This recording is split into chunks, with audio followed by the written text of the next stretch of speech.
What's up guys, it's Bucky. Welcome to your 12th Java tutorial, and in this tutorial I'm going to be teaching you guys about something called a switch statement.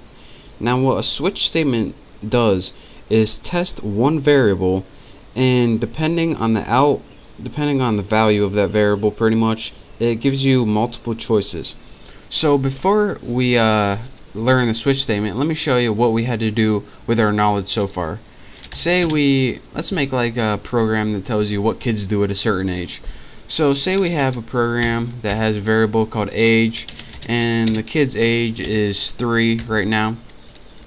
What we would have to do right now is make an if statement for each age and put if age is equal to 1, and then we would have to put something like system, then we would put out and stuff like that, and it would just get a pain in the butt. And then we would have, after 1, we would put if age is equal to 2 and then do your stuff down here. And as you can see, we don't want to type all that stuff for each number, so I wish there was an easier way just to test age for a bunch of different things. Well, actually, you don't have to write 10 different if statements if you want to test age 10 times. You can only write something called a switch statement once, and it will give you many different options. So instead of writing 10 different if statements to see what a kid does from ages 1 to 10, let me show you guys what to do. What you do is write the word switch, and what switch does is find the variable value in the parameters. So what variable do we want to test? We want to test age. So after this, you just go ahead and write curly braces and give yourself a nice little switch body. Now instead of writing a bunch of if statements, all you would have to do is write, they're called cases. Now what case means is if the value of age is equal to 1, what do we want to do? And after case 1, go ahead and put a regular colon. And I don't know if you guys can see this, but this is a regular colon after the 1 and not a semicolon. So in the case of 1, let's go ahead and system out print line. So what can they do at 1?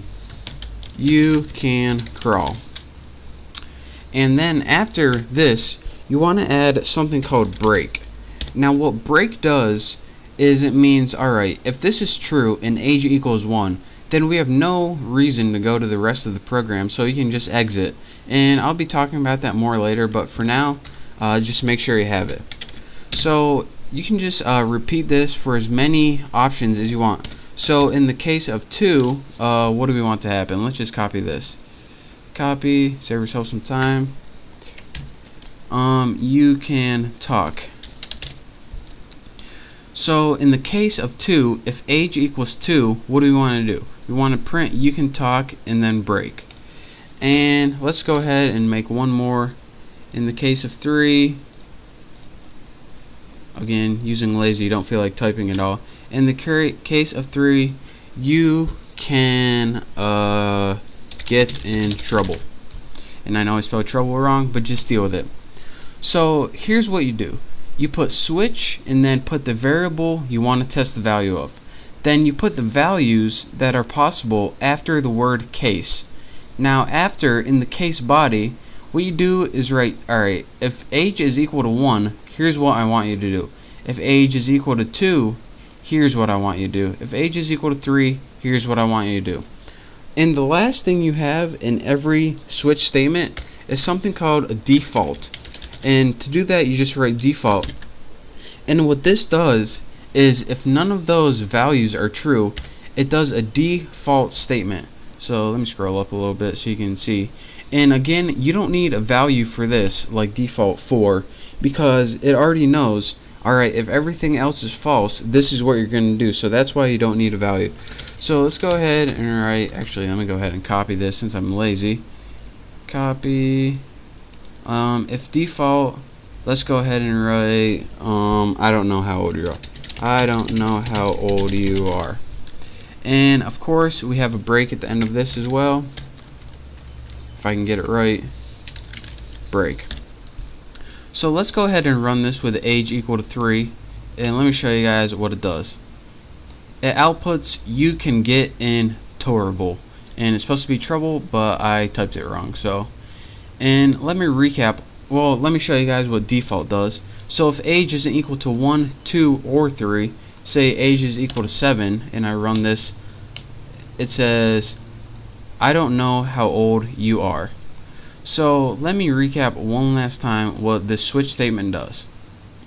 A switch statement takes the variable, whatever's in its condition, and tests it. So then it looks through the cases to see what value that variable is equal to. If it's equal to the value 1, it prints this. If not, it doesn't do it at all. Then it looks if it's equal to the value 2. If it is, it prints this. If not, then it skips this as well.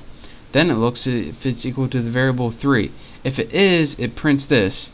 If not, again, it skips all of these. And then if it doesn't hit any one of these, then it goes to default. And what default means is I ran through all these options and none of them worked. So by default, I got to do something. This can't be just a waste of a program. So by default, I want to output I don't know how old you are. So that is how you can use the switch statement to test a single variable for many different values. And this will save you a bunch of time and keep you from writing a bunch of different if statements. And trust me, it's a whole lot easier than writing a bunch of if statements. So that's your basic on the switch statement. It will save you a bunch of time. So thank you guys for watching. Hopefully you learned a little something. Copy this, play around with it, and pretty soon you'll be an expert at the switch statement. So again, thank you guys for watching. Don't forget to subscribe to my channel, and I'll see you next tutorial.